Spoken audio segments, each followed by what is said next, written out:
الله تعالى كوبا شيخ أحمد التجاني مولانا الشيخ الحاج إبراهيم النياس شيخ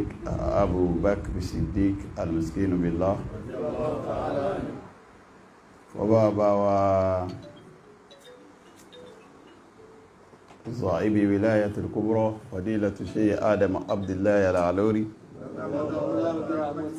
وبابا مرحوم مفتي الكبير فضيلة الشيخ كمال الدين الحدب ọlọ́run wọlá gbogbo àwọn bàbá tí adárúkọta tọrọ fún bàbá wa ọba ìlú Ìlọrin àti gbogbo agbègbè rẹ̀ kàtó já ìbẹ̀lẹ̀ kan sí kàtó ìbẹ̀lẹ̀ kan sí wallahu yasiruka la ta'afu daraka wala hawla wala quwwata illa billahi al-aliyyil azim.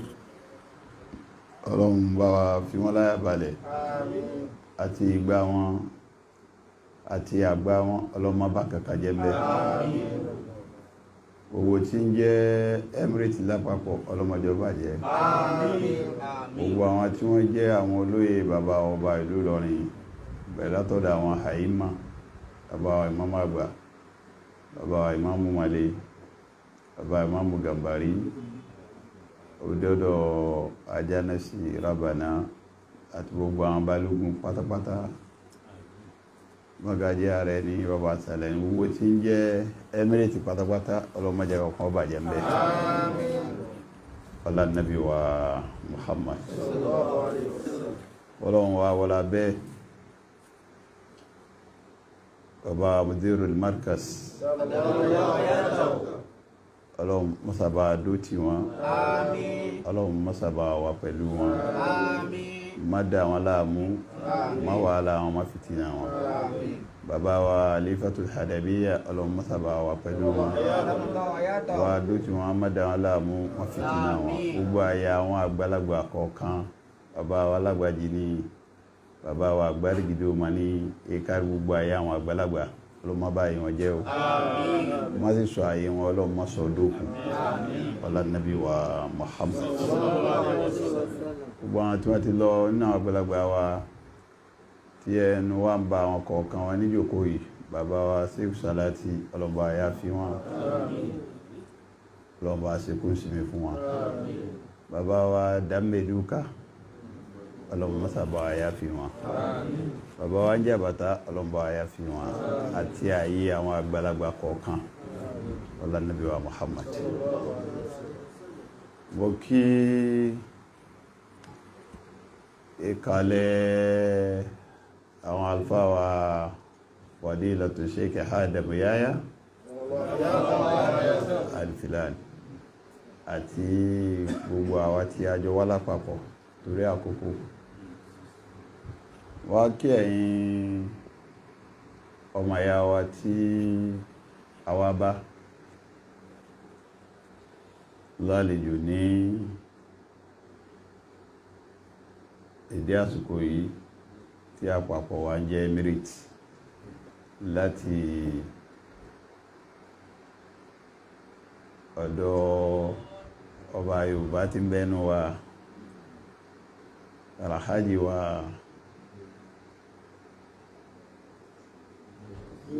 Yunus Migdad bàbá tó pẹ́ ọlọ́run jẹ́ àríyìn pẹ́ àti àwọn alfa wa Dàmẹ́dúkà àti àfọ́ àti wọn bá sọ̀rọ̀ ń pa ìtàn ìlú Ìlọrin aláyà àfá wa Salati Sugaba kárí gbogbo ẹ̀yìn àgbàlagbà tẹ́ wà ń jòkó lápapọ̀ àfá tó sọ̀rọ̀ ìdí ní ẹnikàlù Kùránì ni àti ẹkọ̀kọ̀ síríà ni àfá tọ́ka nípa ìpàn àgbésí hayati ní ìkárí gbogbo kálùkù tó àpàdé pẹ̀lú fẹ́ àti àfá wa Mustapha ẹ̀yàkó ọlọ́run mọ́sàbà dúró tì yín àánú ọlọ́run ló kó àjọ ọlọ́run má fi bínú ẹ̀tọ́ àká o ọlá nàbí wa Muhammad ọlá nàbí wa Muhammad ọlá nàbí wa Muhammad bàbá wa mudirul markaz adamallahu ayatollah níjọ́ sátọ̀dé lẹ́kọ̀ọ́ tí àwọn IDP pè wọ́n ètò wọn fi ṣe wá sí wọn ní àdísì ipé wúlẹ̀ wá tọ́ ní mínàrí iman so bàbá lọ àdísì yẹn pẹ̀tà àkàbàtẹ̀ ládìsì wọn lẹ́ẹ̀ṣẹ̀lẹ̀ àwárí mi tó wá sọ àhà eléyìí ni àti mánà tí ń bẹ lábẹ́rẹ̀ ìlú kò sí èèyàn kan láyé tó dàgbà jù bẹ́ẹ̀ lọ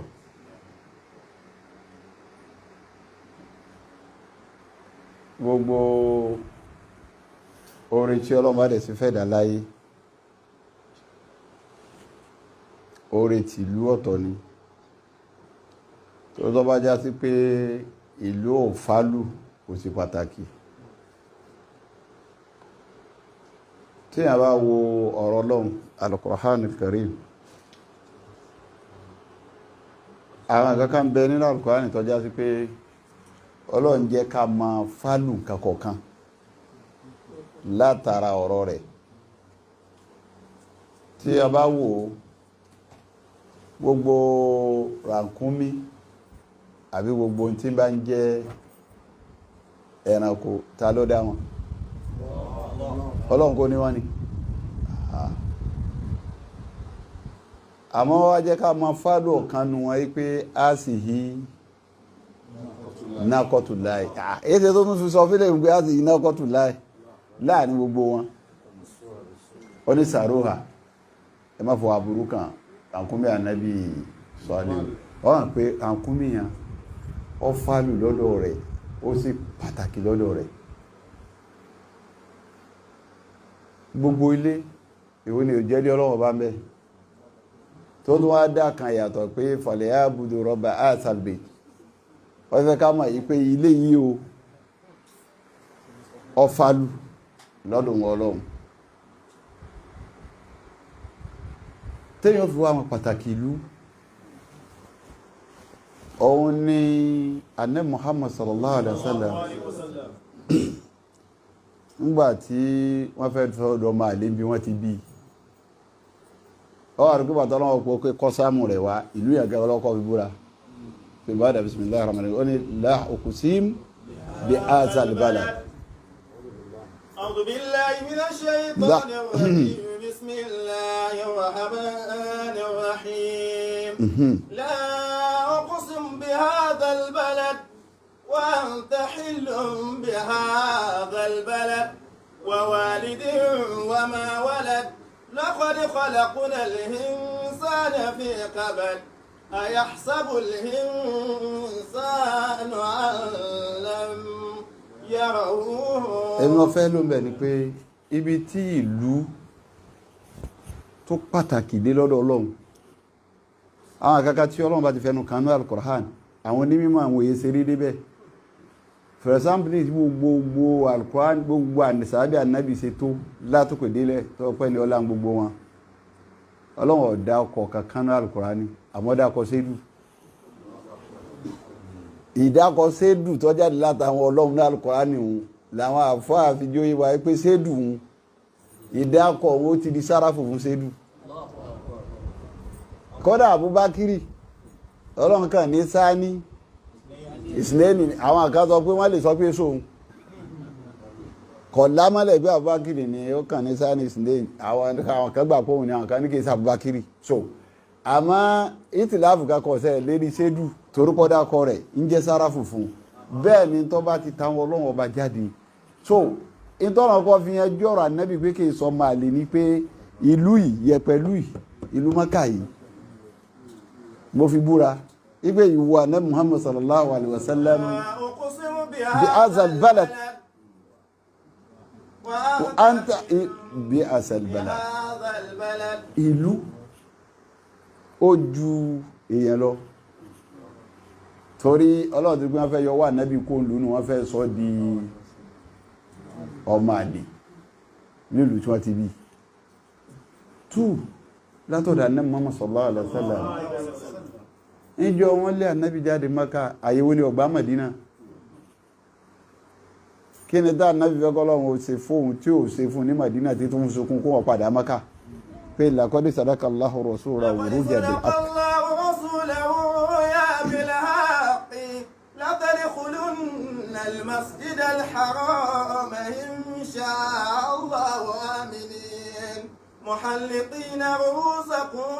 ومقصرين لا تخافون فعلم ما لم تعلموا فجعل من دون ذلك فتحا قريبا. Bí àyè ti gbà nábì tó ní Mákà ní Mádínà ó sunkún Mákà yẹn pé àfi kó wọn padà síbẹ̀ kó wọn tó kú. Torọ́ mọ̀ pé tó wọn bá ti rí ìlú òun padà sí mọ́ tí wọ́n séhun mẹ́yìn òdì tó ń kú síbẹ̀. Òun ọ̀rá wọn máa ń kó délé mọ́nà àti gbogbo tí ń jẹ́ nǹkan wọn. Wọ́n ti dìfìtì wọn totally. Fálù bílù ṣe tó ní òní. Àmọ́ bílù ṣe wá tó yìí. Kò yàtọ̀ fún lúmínà. Àtọ́lá náà ló tún já mọ̀ yìí pé nǹkankan ní sọ̀lú di bàbàrà. Bó ti sọ àwọn àyè kan di bàbàrà.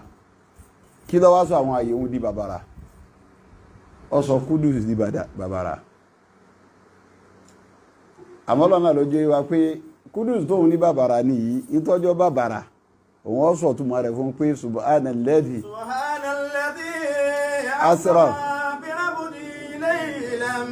المسجد الحرام إلى مسجد الأقصى المسجد الأقصى الذي باركنا حوله لنريه من آياتنا إنه هو السميع البصير. ìmọ̀ fẹ́ lò yẹn náà ni pé barakna hawlahu kò sí ń tọ́ sọ Kúdùsù di bàbàrà.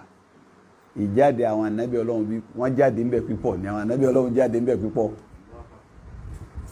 Òun ni bárakínà hawlahu. So ìjáde wọn bẹ̀ pípọ̀ òun lọ jẹ́ Kúdùsù wọ́n jẹ́ bàbàrà lọ́wọ́ ajọ́ yàtọ̀ sáwọn ìlú yòókù. Bí Mákà náà ṣe jẹ́ ìlú bàbàrà látara ń tọ́lọ̀ ń gbé síbẹ̀ tó yàtọ̀ sáwọn ìlú yòókù. Bọ́lọ̀ tí wọ́n ní ká ànábì Ọlọ́run jáde ní Jerusalem yìí tí fi ń jẹ́ pé bárakínà hawlahu bẹ́ẹ̀ lọ́wọ́ wá sí lọ́nà. Inú tí bàbá ṣe àdánrẹ̀dẹ́ Allah Ta'ala ní tí wọ́n kọ́ọ́lẹ̀ fún wa nínú tàn ọjẹ́ rí ìlú mi síwájú Ìlọrin. Àrà tí wọ́n sì dá láyé gan-an èyí tí wọ́n gbéṣe nínú tàn ó síwájú Ìlọrin. Àmọ́ ẹnu bí ọjọ́ orí Ìlọrin máa ń jọ tí Ìlọrin bẹ̀rẹ̀ ní tó fún Ìlọrin lágbára ẹ̀sìn ni. Ní tó fún Ìlọrin lágbára òun làwọn àfáà ńláńláńláńláńláńlá tí wọ́n jáde nílọrin tí ń ṣe déédéé bárakínà hawlahu. Òun ló fi ń jásí pé gbogbo bí tí ìtí bá jáde nílọrin náà ibi tó bá dé àdín tó wò gbogbo ayé pátápátá nìsí àjò láwà yìí. Mo sọ ní ọ̀rọ̀ àbá lórílẹ̀ jò ní almarhum àbá fadilatu Sheikh Sahih nígbàtí wọ́n ṣe hijira ipé hijira ojú táwọn èèyàn fi ń wo kẹnu jù bẹ́ẹ̀ lọ. Àkọ́kọ́ kí ló bí hijira kí la sì fẹ́ lò nínú ẹ̀. Ọlọ́run jẹ́ ó yẹ apá àwọn ànábì Ọlọ́run ẹni ìmọ̀nà ni wọ́n a sì gbọ́dọ̀ kọ́ sí wọn. Tó bá lọ sí Suratul An'am ọjọ́ ó yẹ wá pé gbogbo ànábì Ọlọ́run ọba yìí ìṣúàfà أولئك الذين آتيناهم الكتاب والحكم والنبوة فإن يكفر بها هؤلاء فقد ولقد وكلنا بها قوما ليسوا بها بكافرين أولئك الذين هدى الله ìbìmọ̀ fẹ́ lónìí wúláhíkà ìbìmọ̀ fẹ́ lónìí ẹ̀rùmọ̀ fẹ́ lónìí ọlọ́run náà àwọn tó ń sọ̀rọ̀ wọn fún ọ yìí kò sí kẹ́dákádá ò ti ní ọ̀rọ̀ ọ̀gẹ́ wọ́n mọ̀nà àbí wọn ọ̀mọ̀nà gbogbo wọn pátá ẹni mọ̀nà ni wọ́n ọlọ́run wájú ìwà pé fàbí ọlọ́run ní fàbí ùdá ìmọ̀nà wọn tá a ti fún wọn tẹ́lì ẹ gbọ́dọ̀ kọ́ṣe wọn àṣẹ́nù iṣẹ́ wọn inú iṣẹ́ àwọn ànábì ọlọ́run òun ni hijira wa kò sí ànábì ọlọ́run tí ò ṣe hijira tó bá yẹ kó wá sí ànábì ọlọ́run tí ò ṣe hijira inú wa fẹ́ ló ń bẹ̀ ni pé ọ̀rọ̀ ànábì kan wá sallallahu alaihi wasallam àwọn èèyàn máa wò yí pé gbólóhùn tá ànábì sọ ohun ó ti tilẹ̀kùn hijira wípé la hijrata ba'da fati pé lẹ́yìn fati Mákà yóò kò sí hijira mọ́ àwọn àfáwà débẹ̀ wọn ní tá ànábì wí hijira tá ànábì lọ tán hijira Madina sí Mákà ni o hijira ò ní tán tárìkì àmèdè o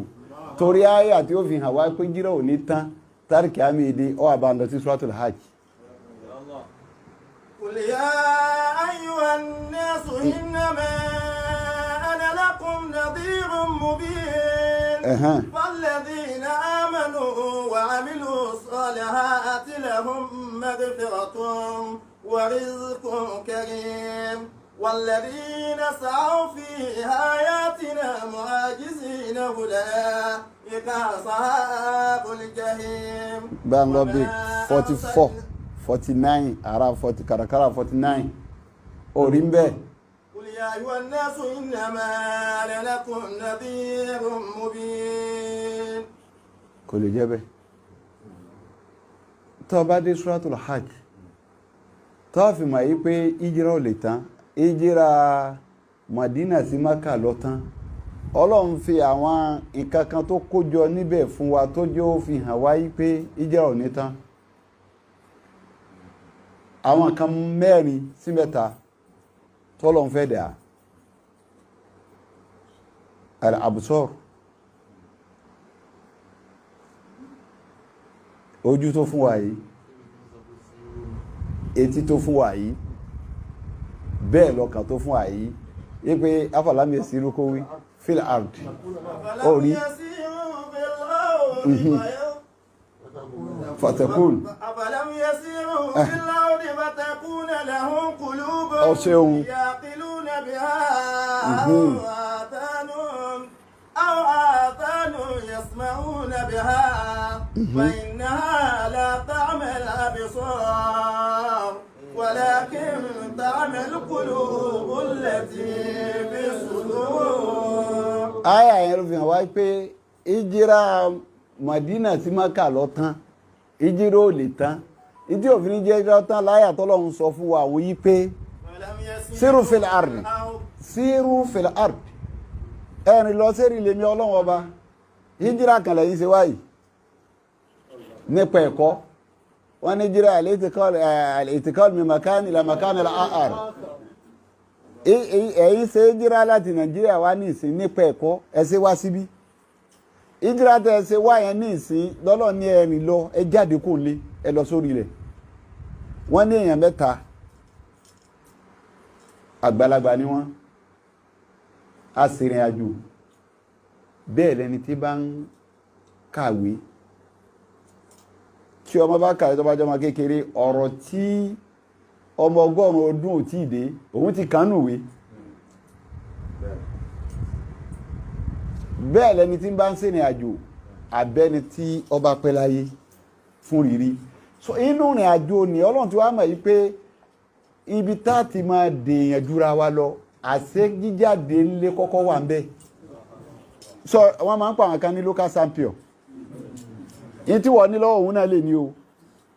àmá ìjáde wọ́n máa rí lára rẹ̀ yí pé ẹja nù kànga ni kòkó lójú kan ìjáde tí ẹ bá jáde odidi ẹ̀kọ́ kan ni odidi ọlá kan ni ìjáde létà yìí jáde lọ́jọ́ ẹ̀mọ́ tọ́kàn o yìí padà bọ̀ wá bí ọ̀rọ̀ tẹ pé ní purpose ní tẹ fi dá mérìtì lẹ̀ o jíjáde lé wọn ọlọ́ni tẹ bá tí ọba ti fi lè jáde tó ọba amadi ẹsẹ̀ fún àdì. فتكون لهم قلوب يعقلون بها. nǹkan tó fàlù lọ́dọ̀ ọlọ́run ó rí pé nǹkan mẹ́ta lọ́lọ́run gbé wá níbẹ̀ wọn bí ọba tí wàá máa lò sí ló fi dèèyàn jọ ẹgbẹ́ rẹ lọ. alkulub yaqilun làákàyè tí làákàyè ẹ̀dá bá dàgbà àfáwà Sheikh Adam Yahya Darul Abrar kìí ṣe parí ìjànú ń kọ́ àfáà ń kéwú ìta àfáà kí àwọn mìíràn kí bá àfáà ti kàtírà àwọn mìíràn ká bẹ̀tìláàkà ìta àfáà lọ́dàgbà ju tẹgbẹ́ ẹ̀ lọ ló jẹ́ pé tí wọ́n ń kọ́ lẹ̀hún ọ wá dàgbà ju ti àwọn míì tí wọ́n ń kọ́ lọ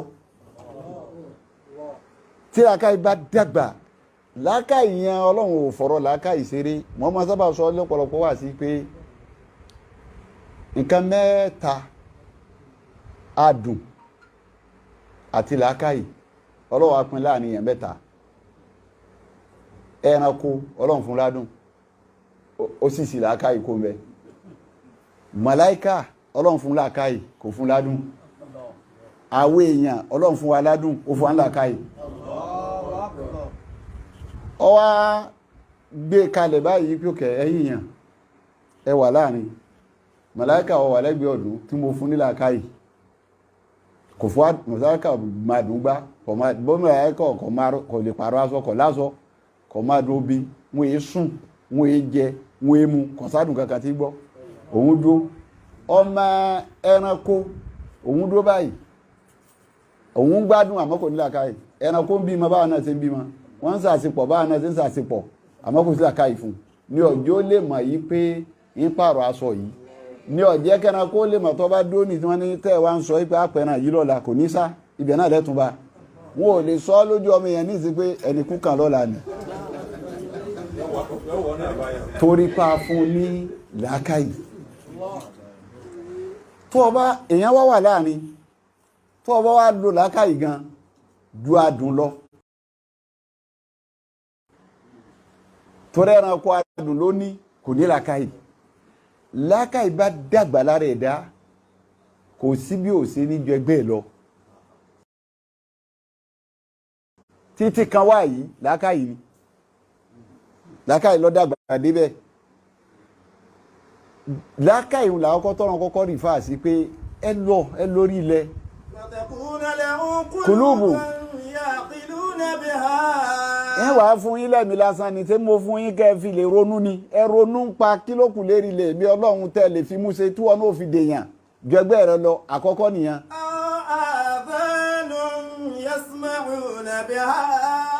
mo á fún yín létí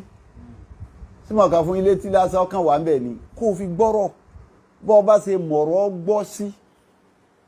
ló ṣe dèèyàn sí bọ́ ọ bá ṣe mọ̀rọ̀ gbọ́ sí ló ṣe wà lójú kan sí ọ̀rẹ́ ọ̀kan lẹ́nìkan kan gbọ́ tó bá dẹ̀ gbọ́ adẹ́ develop ọ̀rọ̀ yẹn yóò dẹ̀ kọjá ẹgbẹ́ tẹ́nìkan ṣe gbọ́ tán pé akásá tiẹ̀ ń sọ̀rọ̀ náà ni ọlọ́run létí yìí fún yín lásán mo fún yín létí wọn mo fún yín kẹ́ ẹ lè fi gbọ́ nǹkan ni.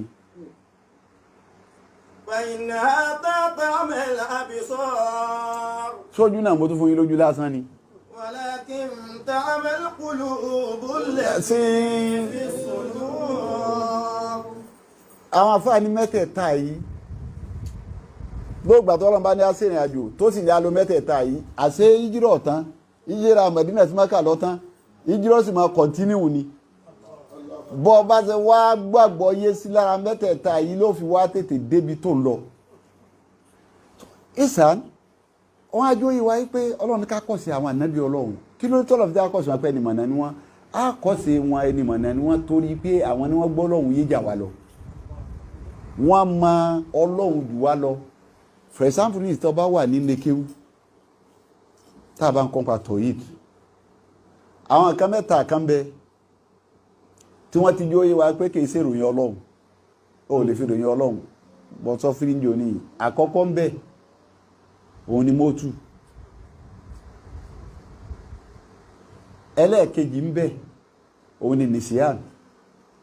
ẹlẹ́ẹ̀kẹta ń bẹ òun ni hajisu. Kó ló fi kúrò yọ Ọlọ́run kìí ṣèrò yẹ. Ọba tí gbàgbé ni kò lè gbàgbé, ọba tí kágara ni kò lè kágara. Mo wá kọjá mẹ́jọ ní àmọ́ gbogbo nǹkan tẹ́mi bá fẹ́ sọ mo máa fẹ́ kọ́ lálùkùránì nínú mọ́tò yẹn ní ìtọ́ mọ̀ pé ikú ò lè tọ́ sọ́lọ́run láyé lọ sí Suratu Taha. Orí ń bẹ watawakkal hayyul ladhi tawakkal ala al-hayyil ladhi la yamut. Ọlọ́run ní kò possible gbára lọ́ba tí ò ní kú, gbogbo tó bá gbára lé ní òkú. Ẹlẹ́ẹ̀kejì òun ni tá ń pè ní nìfíàn, wípé kọ́lọ́run ó gbàgbé, sọ possible kọ́lọ́run ó gbàgbé.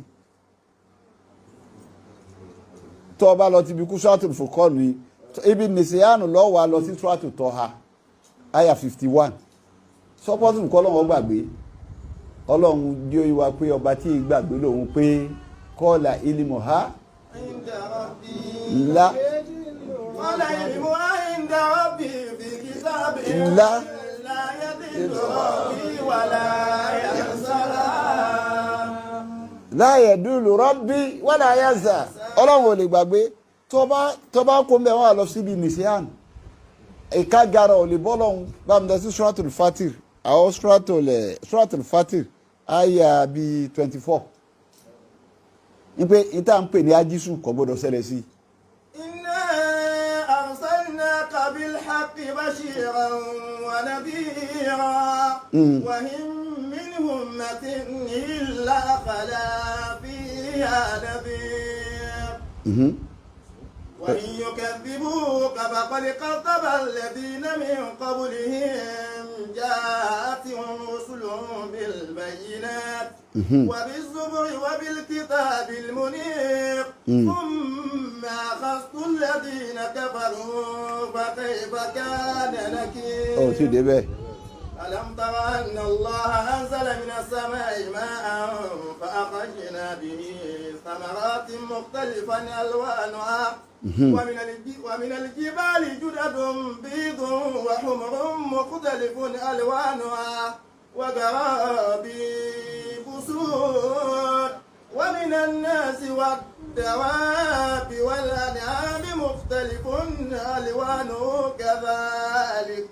إنما يخشى الله من عباده العلماء إن الله عزيز غفور. Hajisul mọ́fẹ́lò ọ̀padà wá bí àyà mẹ́tẹ̀ẹ̀ta kò lè sí fọ́lọ́run. Àwọn àfáàjú yé wa pé ìtọ́lọ́run fi ní akọ́sí àwọn ànábì rẹ̀ àwọn wá gbọ́lọ́run yé pé mẹ́tẹ̀ẹ̀ta yóò lè sí fún. Pàápàá lọ pé ajísù yẹn kágarọ́ dọ́lọ́run agara ò lè dá lọ́fà ànábì Musa aleyhi salatu wa salam. Wọ́n gbà tọrọ ń pèlè fúró náà ṣẹlẹ̀ ní Suratu Ash-Shu'ara ọkọ̀ aya 61. Àwọn tí wọ́n tẹ̀lé Musa àwọn ti kágara wọ́n ti rò pàgara ọ̀bọ̀ lọ́hun nígbà ibi tá a bọ́rọ̀ wa dé ìyá àlìyé. Musa wá ń sọ fún wa pé kàlá inna ma'iya rabbi sayadini. Ọ̀nà pé ọgbọ́lọ́hun yé yí pé bẹ́ẹ̀ ṣe wò pé ọ̀nà ti dìtọ̀ àlèrọ́nà àbáyọ yìí náà níbi tá a dé yìí Ọlọ́run mọ́ra àbáyọ wá. Nígbà Musa wí bẹ́ẹ̀ àwọn àfáà ní ọ̀nà àbáyọ jáde fún ànábì Musa torí wọ́n àpagara ò ní bọ́lọ́run.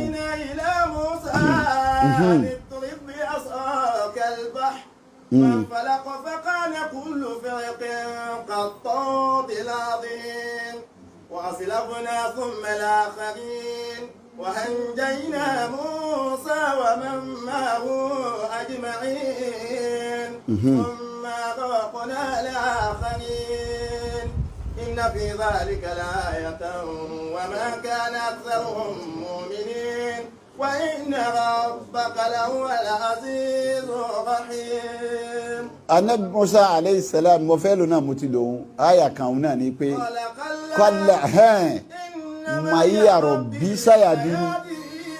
látara pé àwọn ti mọ̀ pé ájísù ò lè jẹ́ tọ́lọ́hún wọ́n ni ẹ̀yin tẹ́ tẹ̀lé lẹ́rù pọ́nà ti pin kò sí bí wọ́n yà sí ma Musa mọ̀ pọ́lọ́hún ọmọ náà báyìí wá kò sí ájísù. Ànábì Zakariya alayhi salatu wa salam látara àgbọ́yẹ̀ tó bọ́lọ́hún ọba yìí tó mọ̀ pé ájísù ò lè jẹ́ tọ́lọ́hún Suratu Ali Imran Zakariya wọn ni òbí ma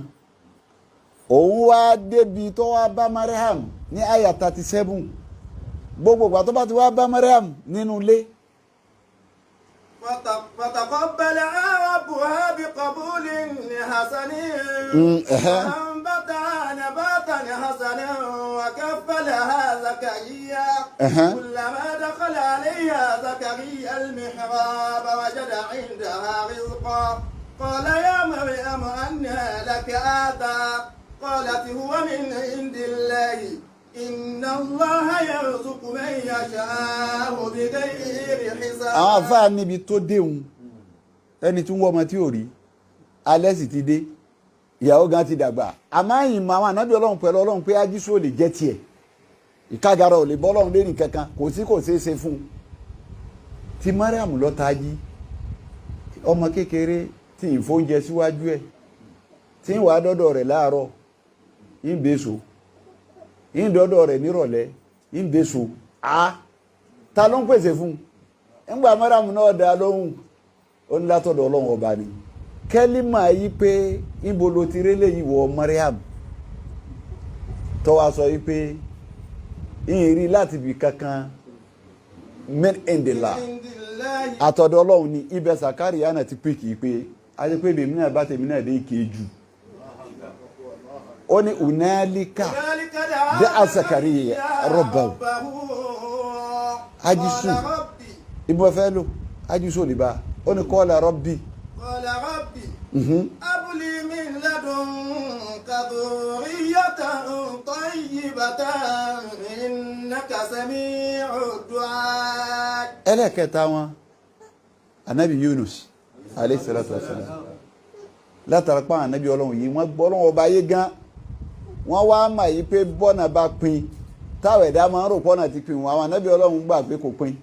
ibi ó dé yìí náà oríta kò yé mi máa yọ ọlọ́run ó ṣílẹ̀kùn lànàbì Yunus ńgbà tó bọ́ sínú ẹja tẹ́ja wá gbé sínú omi bọ́ bá ṣẹ̀dá ẹ̀dọ́ sọ̀pọ̀ ti tán àmọ́ bẹ̀rù àgbọ́yé ọlọ́run tí wọ́n pé òun wà iná ọlọ́run lè làwọn ó ní la ilaha. وذنون إذ ذهب مغاضبا فظن أن لن نقدر عليه فنادى في الظلمات أن لا إله إلا أنت سبحانك إني كنت من الظالمين. ọlọ́run sì lànà fún káwá padà sódà ní Muhammad sallallahu alaihi wasallam nígbà tó wá ń ṣe ìjírà tiẹ̀ pẹ̀lú Abubakar tó wá di pé ó tábàkiri tí wá rí pé ọ̀nà ti wá pin anábì wa sọ pé Abubakar látara àgbọ́ ìta anábì ọlọ́run gbóyọ̀ yé ju àwa lọ ó wá ní la tahzan inna Allaha ma'ana. لا تحزن إن الله معنا. ó ní má bànújẹ́ inna Allaha ma'ana níbi tá a wà yọ ọlọ́run wà pẹ̀lú wa àwọn fáà ní gbólóhùn tá anábì wíhùn ọba gbé fà wá ní fà ansalallahu sakinatahu alayhi ọba ọlọ́run bá sọ tí ń jẹ́ ọ̀nà àbáyọ sẹ̀kínà òun ìfọ̀kànbalẹ̀ ni ó sọ kalẹ̀ fún wa pé ajísù bí ẹ̀rọ bìdúnú ní lántara ipe bọ́ ìgbọ́ ọlọ́run ọba yé àwọn ànábì ọlọ́run yìí ó ju tàwa lọ látara pé wọ́n mọ̀ yìí pé kò sáṣetì fọlọ́run lọ́lọ́run fi ní gbogbo ìgbà eré ìmọ̀nà ni wọ́n máa ń wà ìmọ̀nà wọn tí wọ́n wà yẹn fábí ìhúdà hóm ìkùtàdì inú ìmọ̀nà wọn àwọn náà ni wá ní kí wọ́n ṣe jíra láti ibìkan lọ sí ibìkan gẹ́gẹ́ bí gbogbo àìṣe dá ìwà tá a wà yìí kí wá ní jẹ́ jíra ó sì kankan tí ń jẹ́ bẹ́ẹ̀ tí wọ́n bá sọ fún wa yí pé tàrífù rẹ̀ ni pé al-intiqal min makani ila makani akhar, ìkó ní ibì kan kọ́ wá lọ sí ibòmí, ọ wá tú sọ́nà tó pọ̀ tààsì nínú sí àwọn ànábì Ọlọ́run bá ní bá ànábì bá lóhun dúró ní Mákà síṣẹ́ rẹ̀ ó ṣe ní àmọ́lọ̀ Mádínà kí ṣó lè ṣe. wọ́n wá níjọ wọ́n wá ṣe ìjírá tí wọ́n wá dé tí wọ́n wá ń dùn tí wọ́n wá wọ Mákà tí ọkàn wọn wá balẹ̀, gbogbo àwọn méjì wò pé ogun ti tán ká máa gbádùn ni. wọ́n ní kẹ́lìmọ̀kálà ànábì wá sọ fún wọn níbi rọ̀jánà mina jihadil asghar ila jihadil akbar, adé níbi ìjírá kékeré báyìí ó wá kù ìjírá tó tóbi. àwọn sàhábà wa ń wo adúrú wàhálà tí wọ́n ṣe, ọbẹ̀ tó ọgbẹ́ bà wọ́n gbọ́ ẹ bà wọ́n wá ń sọ pé gbogbo eléyìí ìjírá kékeré ní ìjírá ló tún wá tóbi jù yí lọ. ànábì ní ìjírá tó tóbi jù lọ bẹ̀ wọ́n ní kí ni ìjírá náà, ó ní jihadu nafs. báwo ló ti fẹ́ ṣe ìjírá ẹ̀mí ara rẹ̀ tọ́jú ẹ̀mí ara rẹ̀ lógún bí ìfẹ́ nú, jihadu nafs. ẹni bá rí eléyìí tó bá rí ṣe òun lọ gẹ́ ẹni tó ṣe ìjírá o.